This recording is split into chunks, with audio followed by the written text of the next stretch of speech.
사람이 없어서 2주에 한 번씩 주사기로 복수를 빼야 했습니다.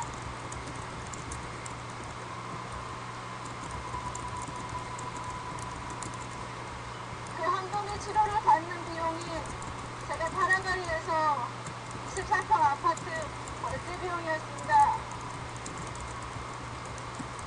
저는 그분이 죽는다는 것을 알고 있었습니다.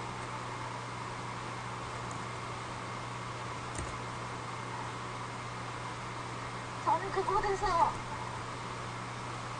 4차원 도로에서 저글링하는 5살짜리 아이도 많이 봤습니다. 그 아이들이 저를 달라고 손을 내밀면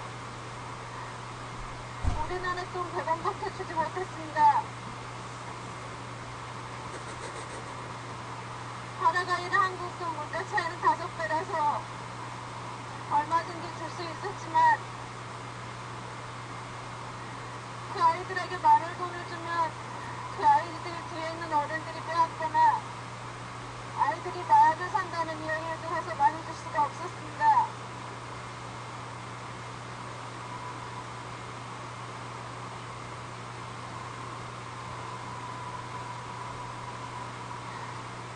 남미는 FTA를 체결하면서 가장 큰 피해를 본 나라였습니다.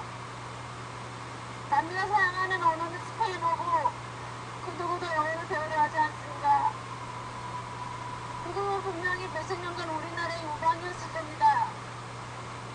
하지만 자기 나라의 이익을 위해서 이 나라에 있는 5천만의 국민이 언어를 포기하는 것도, 환경을 포기하는 것도, 미래를 포기하는 것도 전혀 상관하지 않을 나라입니다. 오늘 이명박 대통령이 국회에 왔다 갔다 이야기를 들었습니다. 그래서 어떤 분이 그러시더라고요. 기준이 3개월 후에 다시 협상을 하면 일단 계약서 쓰고 방법은 3개월 후에 다시 체결하자는 거냐고요. 한 국가와 다른 국가의 사이의 조약이 어떻게 체결을 하자마자 다시 바꿀 수 있겠습니까?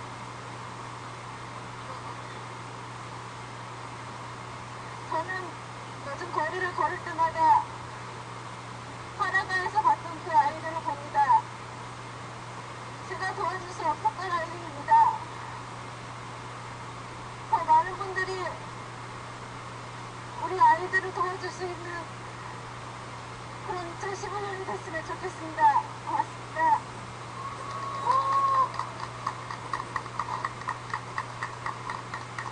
예. 오늘 안타까운 사연이기도 하지만 FTA 체결되면 우리의 미래가 될 수도 있는 그런 문제라고도 생각을 듭니다. FTA 이전에 나프타 협정이라고 해서 멕시코랑 10몇 년 전에 미국이랑 체결한 뒤에 초기에는 그 나라들이 체결했을 때 초기에는 경제성장의 부분들이 있었다고 했는데 1, 2년이 지난 뒤부터는 실제로 양극화가 더더욱 심해졌고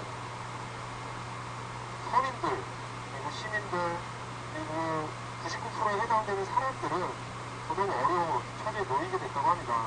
남미 지역의 그 의료 체계도 미국의 의료 체계도 마찬가지라고 생각하고요. 이런 문제들, 즉 민영화되는 문제들이 커다랗게 시민들의 건강을 위협한다고 생각합니다. 많이 들으셨겠지만 볼리비아 같은 경우에도 수도가 민영화됨으로 인해서 실제 수도요금 갑자기 3, 4배 이상 건너뛰게 되고 실제로 수도세를 못 내서 빗물을 받아먹는 것조차도 빗물을 받아먹는 걸 규제하는 이런 시기까지 나오게 됐었고 그리고 ISD 조항은 이런 것들을 규제하지 않으려고 하는 정부에 내가 제소할 수도 있는 권한까지도 준다고 합니다. 이렇게 99%에 해당되는 서민들, 시민들을 나락으로, 죽음으로 내몰 수 있는 그리고 현재도 죽음으로 내몰고 있는 이명박 정부가 앞에 갔다 뒤에 24일 전에 또는 24일 날 본회의 때 강행 처리하려고 그러는 속셈을 드러내고 있다고 생각합니다. 한번 외쳐봤으면 좋겠습니다. 한미 FTA 추진하는 이명박은 올라와라!